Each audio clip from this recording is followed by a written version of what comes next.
It is a laptop board of Acer brand, and its damage is the main GPU of this motherboard.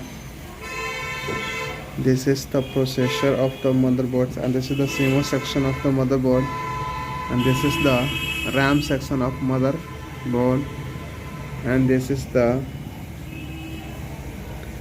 motherboard main GPU, motherboard main chip.